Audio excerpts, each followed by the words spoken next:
Here's my new music hall MMF-9.3.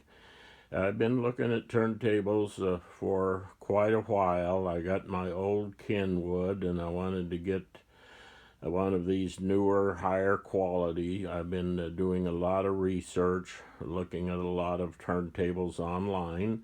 On YouTube, I haven't seen a video of this particular turntable, so I thought hopefully somebody will enjoy this. There's a lot of technology going on in modern turntables and trying to get the maximum bang for the buck, which is generally what I'm doing. I wanted to get the best of the technology and a high quality cartridge that comes with it to get the best value. Okay. This particular turntable, for just $200 more, comes with the gold ring Eroica LX low output moving coil cartridge. If you bought that cartridge separate, retail is $800, so only $200 more you get it with this turntable. In my opinion, you have to jump up to about double the cost of this turntable before you actually get any kind of significant improvement. One of the things I liked about this turntable is comes with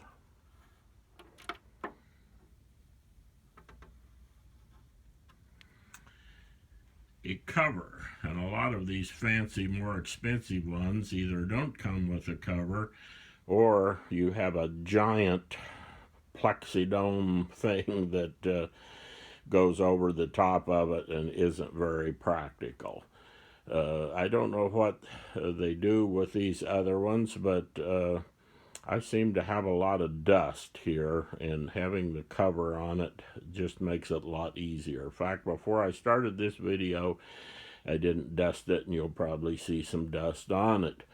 One of the things where you set them is important. So you maybe can't see here, but I have this on a granite cutting board, and underneath the granite cutting board I have those sorbethane hemispheres, which really reduce the vibration. One of the things about the MMF 9.3, you can see it there, it has triple plinth. And so the feet on the bottom, three pointed ones, which don't have much surface area, are mounted on the bottom plinth. The middle plinth supports the turntable bearing, and the top plinth holds the tone arm. And then you have between each layer there, you have sorbethane vibration dampening. So the key point with turntables is every little aspect of it to reduce resonance. One of the things is the motor here does not touch the turntable. It sets out completely separate. This is a common thing in more expensive turntables. Has a switch here for on off. You press the switch once, the blue light comes on for 33. When it's up to speed, it stops blinking. Press it again, it goes to 45. Stops blinking, it's up to speed. Hold it down for a couple seconds, and it turns off. Comes with this anti-static mat, nice thick acrylic turntable, belt drive. The tone arm is the 9-inch project carbon fiber, one piece. And one of the things I've learned is this stuff makes a difference. Yeah, we set the tracking weight, like on this cartridge, at 1.7 grams. It's 1.7 gram tracking weight no matter how much the tone arm weighs, but I've really noticed the difference since using the old one and using this one. You have much less mass that has to be tracked across the record, and that has to give you more detail in a good cartridge. The other thing that lets me see this tone arm is light as a feather. It's lighter than a feather. In fact, I had to relearn how to use it on my old Kenwood. I typically just cue it by hand, hardly ever use the cueing lever. On this turntable, I use the cueing lever every time because there's such low mass, such light weight on this thing. And in my old age, ham-fisted, I found out I have to use the cueing lever every time. These are pretty easy to set up when they come, not too many pieces. Generally speaking, they come pre-installed with the cartridge. Mine did not. They were out of the pre-installed ones at the time. And but generally they would come pre-set up, and it doesn't take much to put them together.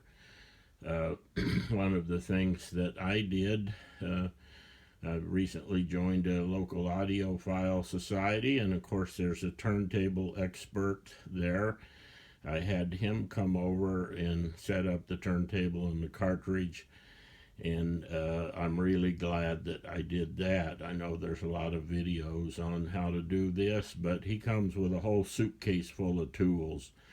He has the Dr. Fikert protractor, whatever it's called, and a number of the things are preset on these turntables at the factory.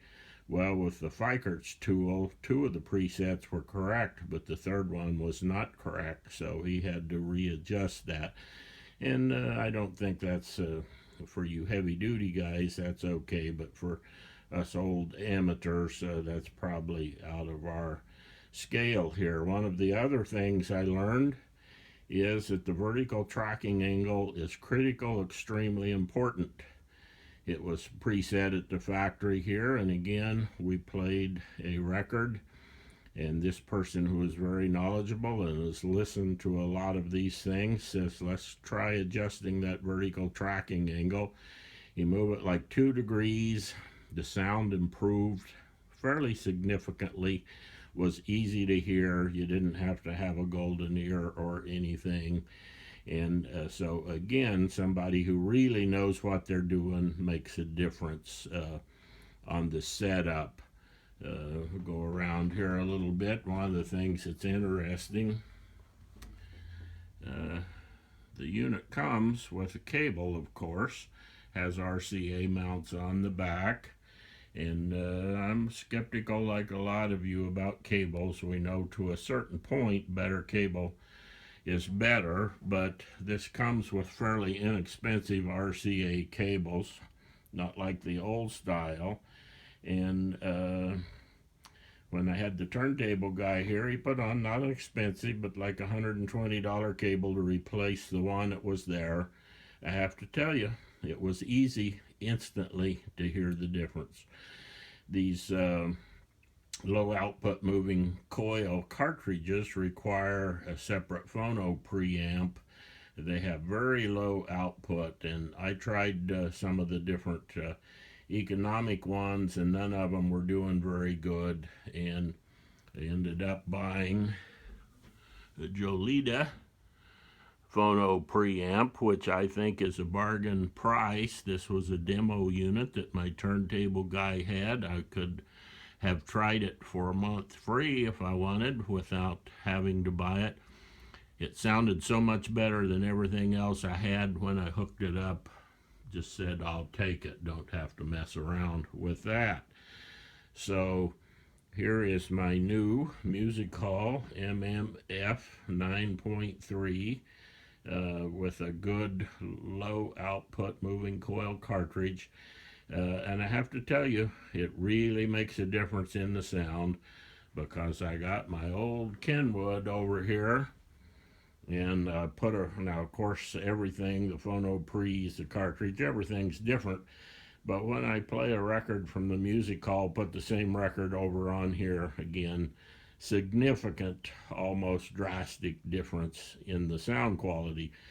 So what am I going to do with this turntable? Well, I use this turntable to play old records that need to be cleaned up, might have clicks and pops, whatever, and I keep this for good. And so records that have been cleaned up, records that sound real good and so forth, I play on here. So hopefully a few of you will enjoy this video, and if you have any questions about this turntable, leave me a message down below.